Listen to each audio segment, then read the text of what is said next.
Bismillahirrahmanirrahim. Hadis yang kelima, anhu radhiyallahu anhu qala qala li an-nabiy sallallahu alaihi wasallam la tahqiranna min al-ma'ruf shay'a walau an talqa akhaka biwajhin tariq. Rawahu Muslim. Dan daripadanya, yakni daripada Abi Dzar Al-Ghifari radhiyallahu anhu, katanya, telah bersabda kepadaku oleh Nabi sallallahu alaihi wasallam, jangan engkau memandang rendah terhadap apa-apa kebajikan, walaupun engkau menemui saudara engkau dengan muka yang manis. Hadis riwayat Muslim. Hadis ni meminta supaya kita menghargai semua amal kebajikan yang dibuat oleh seseorang, walaupun amal kebajikan itu dipandang sedikit saja. Sedikit saja. Bukan beri apa, berjumpa dengan orang, tunjuk muka kasih sayang, tunjuk muka senyum, walaupun terhadap musuh, terhadap lawan. Tunjuk muka senyum. Itu satu kebajikan. Jangan kita pandang itu satu benda yang ringan. Di sisi Allah sangat besar pahalanya, sangat besar ganjaran di sisi Allah. Apalagi orang memandang ringan terhadap kebajikan yang dibuat oleh seseorang. Apalagi kalau beri sumbangan walaupun 1 sen, 5 sen, 10 sen, yang dianggap pada hari ini tak boleh nak beli apa, tetapi ada nilai di sisi Allah Subhanahu wa taala. Hadis yang berikut, an Abi Hurairah radhiyallahu anhu qala qala Rasulullah sallallahu alaihi wasallam, kullu sulama minan nasi alaihi sadaqah, كل يوم تطلع فيه الشمس تعدل بين الاثنين صدقة وتعين الرجل في دابته فتحمله عليها أو ترفع له عليها متاعه صدقة والكلمة الطيبة صدقة وبكل خطوة تمشيها إلى الصلاة صدقة وتميت الأذى عن الطريق صدقة. متفق عليه. ورواه مسلم أيضا من رواية عائشة رضي الله عنها قالت قال رسول الله صلى الله عليه وسلم إنه خلق كل إنسان من بني آدم على 60 و300 مفصل فمن كبر الله وحمد الله وهلل الله وسبح الله واستغفر الله وعزل حجرا عن طريق الناس أو شوكة أو عصما عن طريق الناس أو أمر بمعروف أو نهى عن منكر عدد 60 و300 فإنه يمسي يومئذ وقد زحزح نفسه عن النار. Maksudnya, dari Abi Hurairah radhiyallahu anhu, katanya sabda Rasulullah sallallahu alaihi wasallam, tiap-tiap sesuatu yang dilakukan oleh anggota walaupun kecil dalam diri manusia, walaupun sendi yang kecil yang ada pada jari, anggota yang kecil pada diri manusia, ada di dalamnya pahala yang dilakukan setiap hari naiknya matahari, menyelesaikan dua orang yang bertelengkah dengan seksama, dengan adil, dia beri pahala sedekah. Menolong seseorang untuk mengendalikan kenderaannya, binatang. Zaman dulu binatang, dabah. Sekarang ni kenderaan, kereta, motosikal. Kita tolong dia naik, tolong dia, kenderaan dia rosak ataupun sebagainya, tolong dia. Lalu engkau mengangkatnya ke atasnya, ataupun tolong angkat barang dia, ataupun engkau mengangkat barangnya sahaja untuk membantunya, bukan atas kenderaan, bawa sendiri barang tu, dia beri pahala. Perkataan yang baik, dia beri pahala sedekah. Setiap langkah yang engkau langkahkan pergi sembahyang, dia beri pahala sedekah. Menghilangkan perkara yang menyusahkan orang di jalan, dia beri pahala. Hadis riwayat Muslim, Bukhari dan Muslim, muttafaqun alaih. Mengikut riwayat Muslim dari Aisyah radhiyallahu anha, katanya telah bersabda oleh Rasulullah sallallahu alaihi wasallam, sesungguhnya dijadikan manusia daripada keturunan Adam, anak cucu Adam, sebanyak 360 sendi anggota, yang besar dan kecil. Maka sesiapa yang bertakbir membesarkan Allah, sesiapa yang memuji Allah, menyebut alhamdulillah, sesiapa yang bertahlil la ilaha illallah, yang bertasbih subhanallah, yang beristighfar astaghfirullah, yang membuang batu yang mengganggu orang di tengah jalan, ataupun duri yang mengganggu orang di tengah jalan, ataupun tulang yang mengganggu orang di tengah jalan, atau menjuruh kepada yang baik, atau mencegah kemungkaran. Dibilangnya sebanyak 360 perkara. Dibilang sampai 360. Maka orang itu berpagi pada hari itu dalam keadaan dibebaskan dirinya daripada api neraka.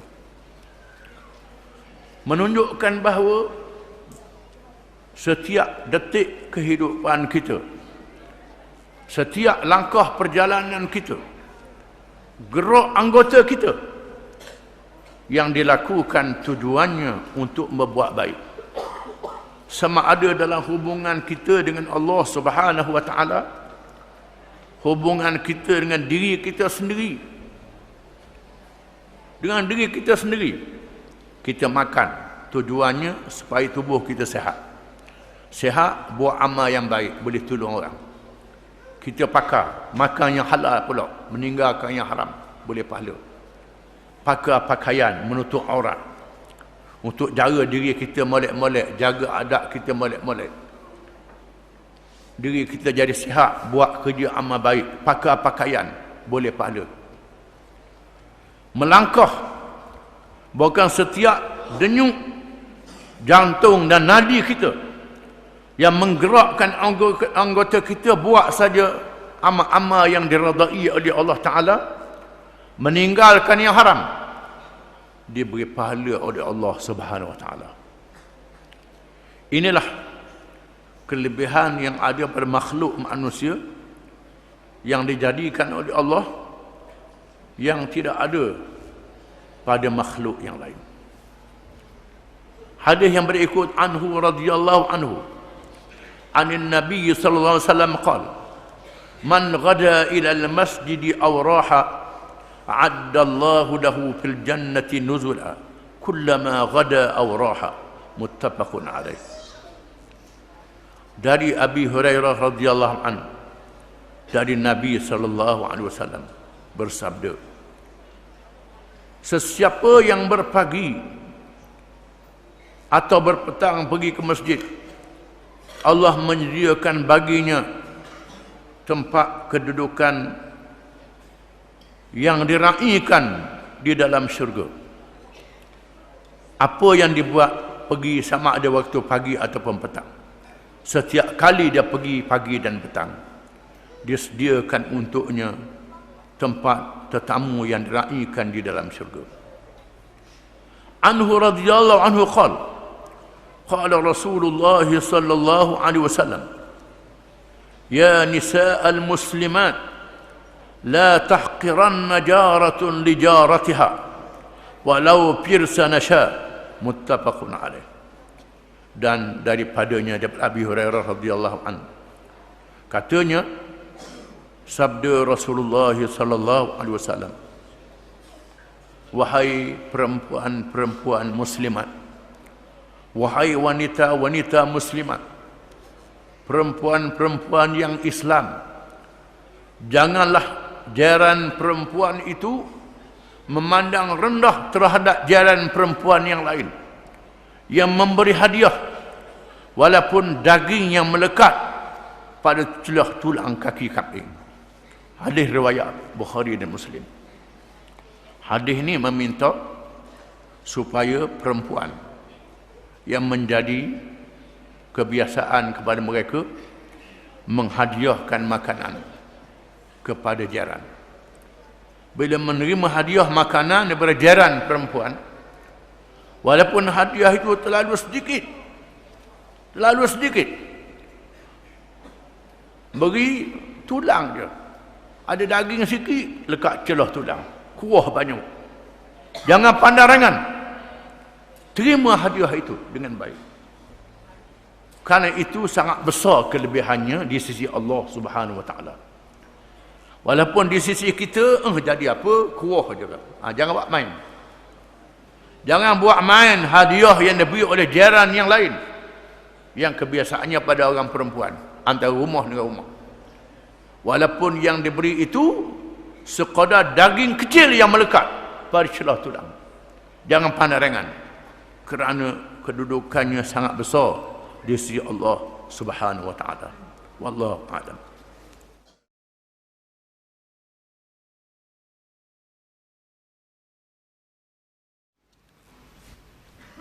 Bismillahirrahmanirrahim.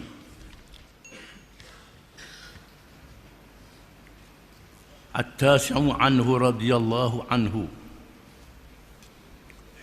عن النبي صلى الله عليه أن رسول عن النبي صلى الله عليه وسلم قال الإيمان بضع وسبعون أو بضع وستون شعبة فأفضلها قول لا إله إلا الله وأدناها إماطة الأذى عن الطريق والحياة شعبة من الإيمان متفق عليه.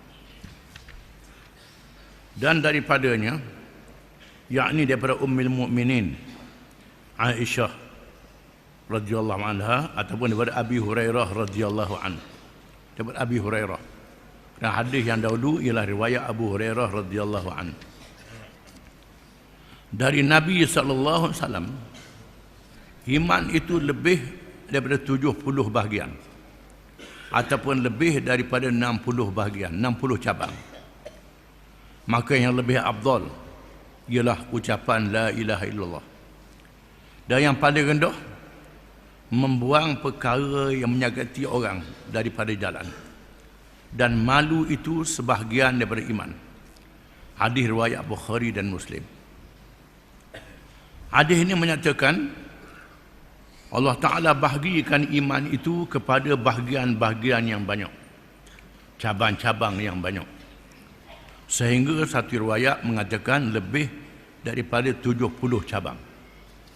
Walaupun kita baca rukun iman 6 perkara, tetapi cabang-cabangnya banyak. Lebih daripada 70 cabang ataupun lebih daripada 60 cabang. Yang paling afdal ialah la ilaha illallah. Yang paling afdal mengucap la ilaha illallah. Tidak ada Tuhan yang sebenar melainkan Allah. Ini yang paling afdal sekali. Mengaku bahawa tidak ada Tuhan yang sebenar melainkan Allah. Inilah yang menjadi jaminan yang besar untuk seseorang itu masuk syurga pada hari kiamat. Kalau tidak ada la ilaha illallah ini, masuk neraka lah jawab. Tak ada masuk syurga. Kerana Allah Ta'ala lah yang maha berkuasa, bukan sahaja menjadikan kita. Dengan sebab itu kita mesti mengaku la ilaha illallah. Tidak ada Tuhan yang sebenar melainkan Allah. Disebut di dalam hadis, laqinu mautakum la ilaha illallah.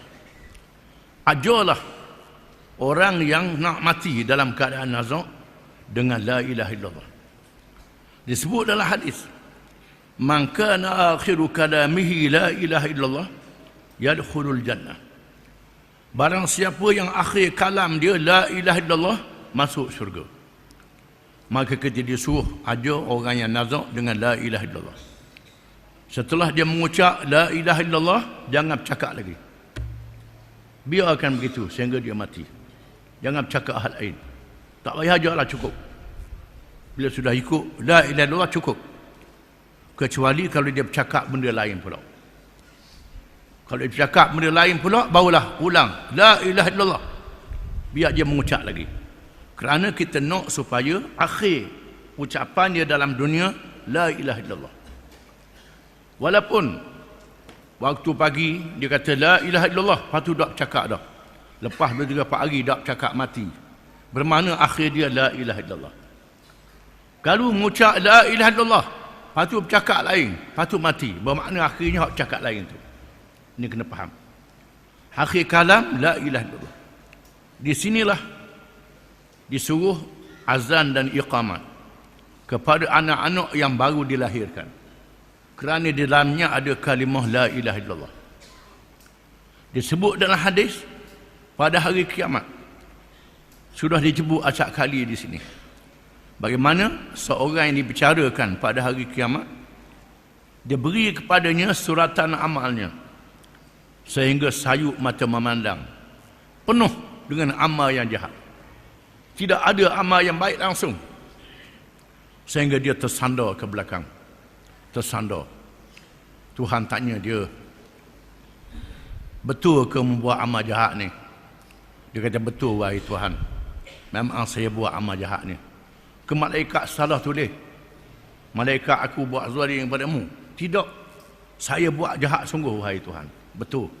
Ini hamba yang betul-betul mengaku dia buat kesalahan.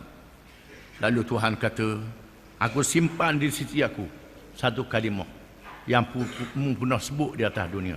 La ilaha illallah. Dia serah kepada dia la ilaha illallah. Mungkin timbang amalmu. Dia kata, nak buat apa lah dengan la ilaha illallah ni? Pendek sikit sangat. Nak timbang dengan amal yang jahat, sayuk mata memandang. Macam mana? Tuhan kata, pergi. Mu tidak dizalimi pada hari ini.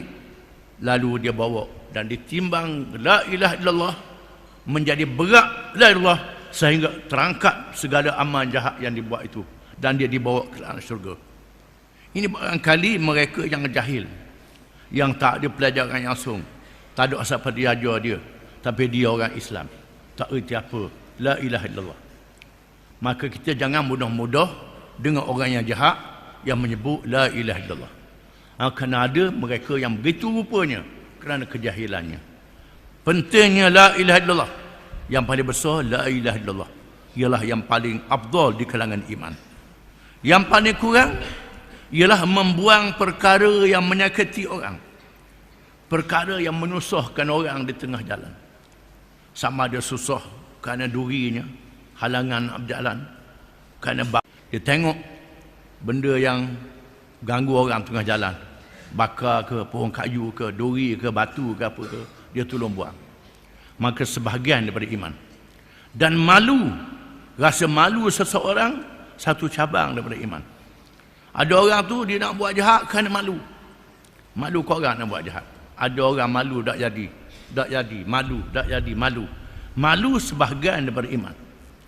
Kalau orang tu malu pun tak ada, menandakan iman dia tak ada. Tak malu langsung nak buat jahat, tak malu. Orang yang tak malu ni ialah orang yang tidak ada iman di dalam dirinya. Hadis yang ke-10, anhu radhiyallahu anhu, anna Rasulullah sallallahu alaihi wasallam qala, bainama rajulun yamshi bi tariqin ishtadda alaihi al-'atash fa wajada bi'ran fa nazala fiha fa shariba thumma kharaja fa idza kalbun yalhatu ya'kulu ath-thara min al-'atash fa qala ar-rajulu laqad balagha hadzal kalba min al-'atashi mithlu alladhi kana qad balagha minni fanazala al-bi'ra famala'a khuffahu ma'an thumma amsakahu bifihi hatta raqiya fasaqa al-kalba fashakara Allahu lahu faghafara lahu. Qalu ya Rasulullah inna lana fil bahaimi ajra faqala fi kulli kabidin ratbatin ajrun muttafaqun alaih. Maksudnya dan daripadanya dari Abi Hurairah radhiyallahu anhu bahawa Rasulullah sallallahu alaihi wasallam telah bersabda, sedang seorang lelaki berjalan di tengah jalan dalam keadaan dia terlalu dahaga. Tiba-tiba dia mendapati telaga. Lalu dia turun ke dalam telaga itu, maka dia minum air daripada telaga itu. Kemudian dia keluar. Tiba-tiba dia melihat seekor anjing, seekor binatang anjing, menjelai lidahnya, menjilat tanah dalam keadaan terlalu dahaga. Lalu lelaki itu berfikir dalam hatinya, sesungguhnya anjing ini mengalami dahaga seperti aku juga mengalami dahaga. Lalu dia turun ke dalam telaga. Telaga tak ada timbul, turun dalam telaga. Dia memenuhkan setoken belulangnya dengan air. Kemudian dia menggigit dengan mulutnya sehingga dia mendaki telaga itu. Lalu dia memberi minum anjing itu.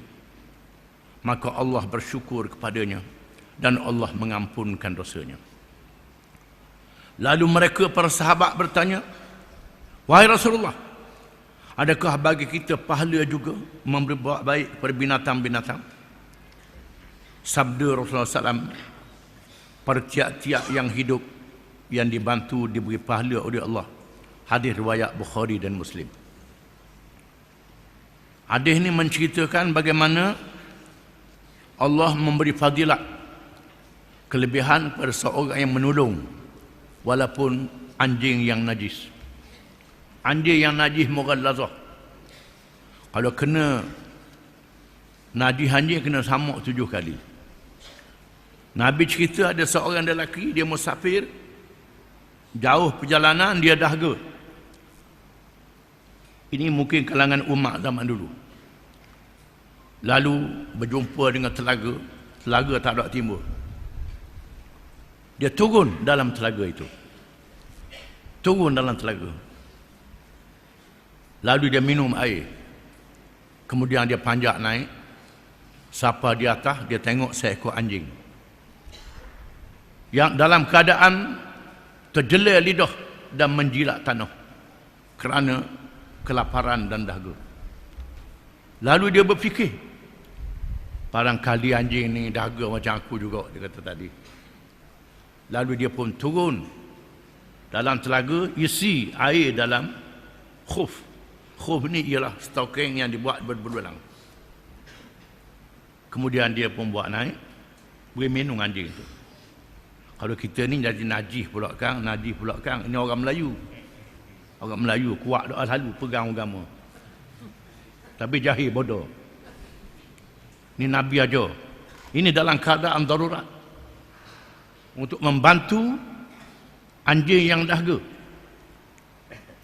Dengan sebab dia tolong seekor anjing yang dahaga, Allah Ta'ala bersyukur kepadanya. Allah Ta'ala berterima kasih kepadanya kerana menolong seekor anjing yang dahaga. Sahabat tanya, wahai Rasulullah, tolong menatang boleh pahala juga? Kata Nabi, ya, setiap yang hidup yang kamu tolong boleh pahala. Mengikut riwayat Al-Bukhari, hadis riwayat Bukhari, hadis yang sama dia sambung lagi. Fasyakarallahu lahu faghafara lahu fa'adkhalahul jannah. Lalu Allah bersyukur kepadanya, Allah mengampunkannya, Allah memasukkannya ke dalam syurga. Ditambah lagi riwayatnya, lelaki ini masuk syurga dengan sebab dia berminum anjing yang dahaga tadi. Wa fi riwayatin lahuma bainama kalbun yutifu birakiyatin qad kada yaqtuluhu al-'atashu idra'athu baghiyun min baghaya bani Israel fanaza'at muqaha fastaqat lahu bihi fasaqathu faghufira laha bihi. Mengikut riwayat yang lain daripada Bukhari dan Muslim. Ini riwayat lain, cerita yang lain. Bukhari dan Muslim meriwayatkan, sedang anjing berpusing-pusing dalam keadaan dahaga hampir mati. Lalu dilihat oleh seorang perempuan lacur di kalangan pelacur-pelacur Bani Israel. Perempuannya perempuan pelacur, ambil upah berzina. Pelacur ambil upah berzina. Dosa yang sangat besar. Seorang pelacur Bani Israel, kerja dia ambil upah berzina, upah tunjuk tubuh dia, benda maksiat, benda yang haram. Tiba-tiba dia melihat seekor anjing yang berpusing-pusing hampir mati kerana terlalu dahaga. Lalu dia mencabut stoken. Dia mencabut stoken dia, stoken kulit juga ni. Lalu dia mengisi air dan memberi minum anjing itu. Allah mengampunkan dosanya. Allah mengampunkan dosa seorang perempuan lacur kerana memberi minum seekor anjing yang dahaga. Dia mengikut satu riwayat yang lain. Di sinilah disebut innal hasanati yudhibnas sayiat. Sesungguhnya kebajikan itu menghapuskan dosa-dosa. Dengan syarat orang yang membuat dosa itu orang yang beriman. Dia beriman kepada Allah, percaya kepada Allah, la ilaha illallah dia ada. Tetapi dia buat maksiat. Allah beri ampunkan dosa dengan sebab amal kebajikan yang buat. Walaupun memberi minum seekor anjing. Hadis yang ke-11. Anhu radhiyallahu anhu anin Nabi sallallahu alaihi wasallam qala laqad ra'aitu rajulan yataqallabu fil jannati fi syajaratin qata'aha min zahri at-tariq kanat tu'dil muslimin. Rawahu Muslim. Dan daripada Abi Hurairah radhiyallahu anhu, dari Nabi sallallahu alaihi wasallam, katanya, aku telah melihat seorang lelaki yang berbalik-balik di dalam syurga dengan sebab sepotong kayu yang mengganggu jalan yang dipotongnya, di mana kayu ini menyakiti orang-orang Islam. Hadis riwayat Muslim. Hadis ini pula menyatakan bagaimana Nabi kata, aku tengok di alam barzakh seorang lelaki yang duduk berbalik-balik dalam syurga, baring balik-balik dalam syurga, duduk dalam syurga. Kebajikannya kerana dia kerak ranting kayu. Ranting kayu yang terbalik tengah jalan, ganggu orang Islam, dia buang, Tuhan masukkan dia dalam syurga. Wa fi riwayatin marra rajulun bi ghusni syajaratin ala zahri tariqin faqala wallahi la unahhiyanna hadha 'anil muslimin la yu'dhihim fa udkhilal jannah. Mengikut satu riwayat yang lain, sedang seorang lelaki melalui jalan, tiba-tiba dia melihat pokok kayu yang berada di tengah jalan. Lalu dia berkata, demi Allah, aku akan buangkan ini sehingga tidak menyakiti orang Islam. Lalu dimasukkan ke dalam syurga.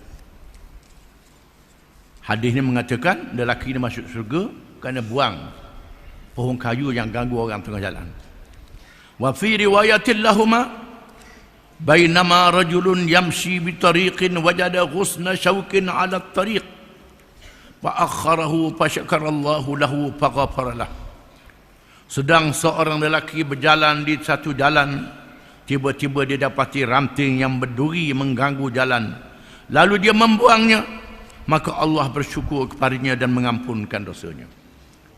Semua hadis-hadis ini menunjukkan bagaimana kita tolong orang, termasuklah buang apa saja yang ganggu orang tengah jalan, diberi pahala yang besar oleh Allah Subhanahu wa taala. Ni lok ke bandarang. Bandarang ada lok ke dia lah. Kita tak berebut-berebut untuk buat amal kebajikan.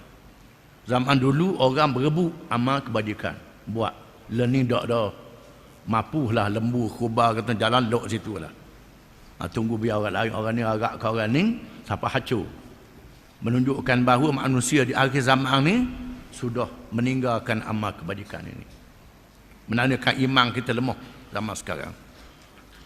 Al-thani ashar anhu radhiyallahu anhu qala Rasulullah sallallahu alaihi wasallam man tawadda'a fa ahsana al-wudu'a thumma ata al-jum'ata fastama wa ansata ghufira lahu ma bainahu wa bainal jum'ati wa ziyadatu 3 ayyamin wa man massal hasa faqad lagha, rawah Muslim.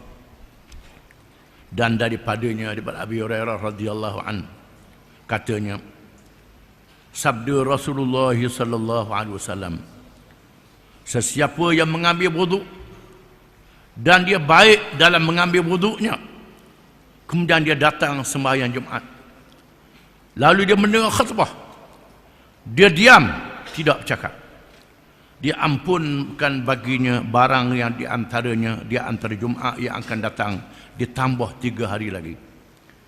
Dan sesiapa yang menyentuh batu, menyentuh anak batu, maka lara kelebihan Jumaatnya. Hadis riwayat Muslim. Hadis ni menyatakan kelebihan hari Jumaat. Barang siapa yang mengambil wuduk di rumah dia, ambil wuduk di rumah dengan wuduk yang baik, wuduk yang cukup, yang sempurna, rata anggota wuduk, niat yang baik, kemudian dia pergi ke masjid, dia mendengar khutbah, tak cakap, dia diam, dengar khutbah. Dengar khutbah sembahyang Jumaat, dengar betul-betul khutbah itu, kemudian sembahyang Jumaat, diampunkan dosanya sehingga Jumaat yang akan datang. Ditambah 3 hari lagi, jadi 10 hari. Barang siapa yang menyapu anak batu, hilang kelebihannya. Ini masjid di negeri Arab, masjid atas tanah.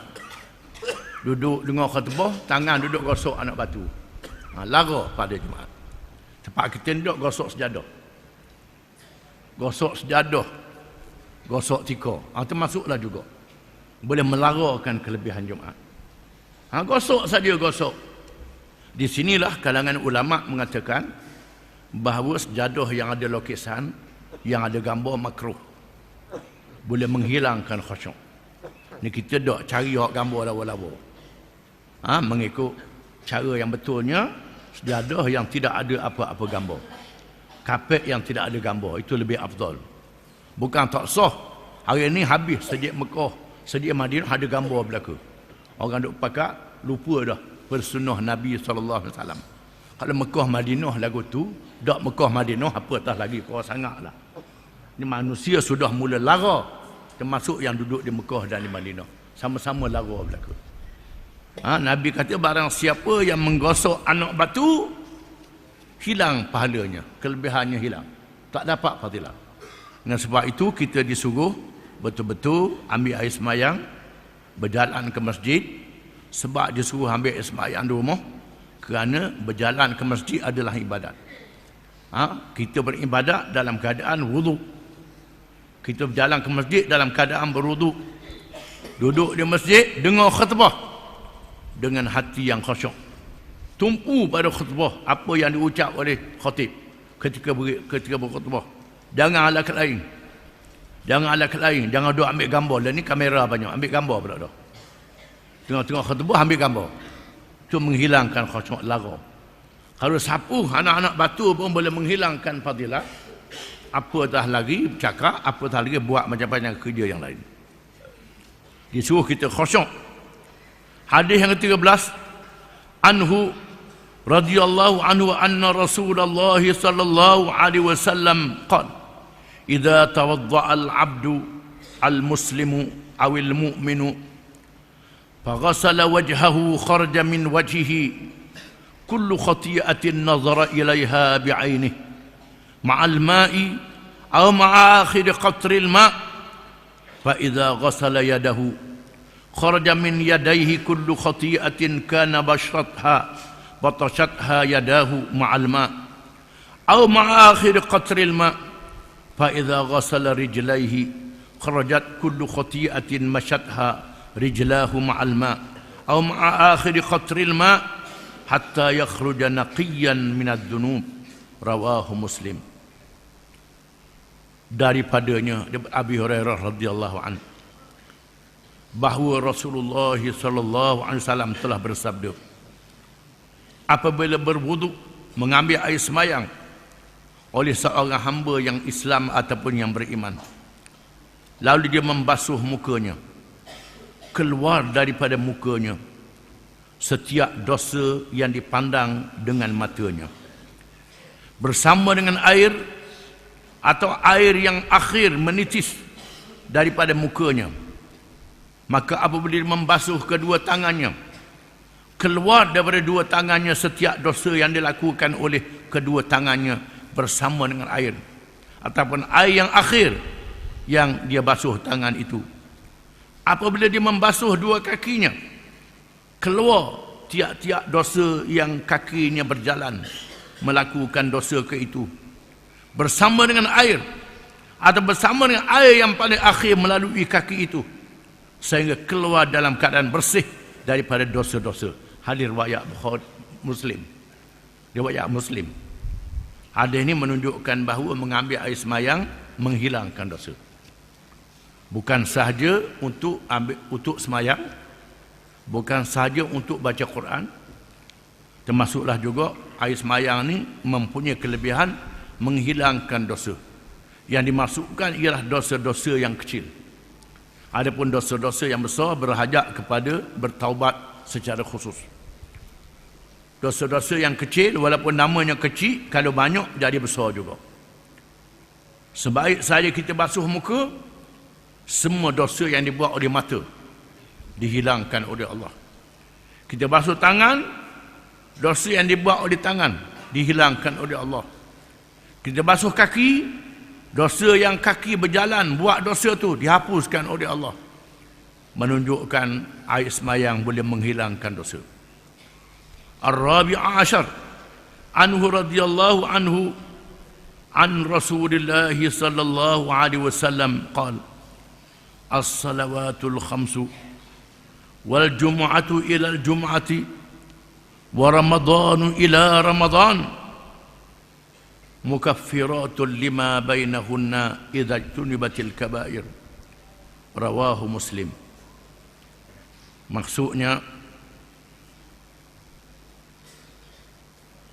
Maksudnya daripada Abi Hurairah radhiyallahu anhu, daripada Rasulullah sallallahu alaihi wasallam, sembahyang lima waktu, Jumaat sehingga Jumaat, Ramadan sehingga Ramadan, menghapuskan dosa-dosa di antaranya sekiranya ditinggalkan dosa-dosa yang besar. Hadis riwayat Muslim.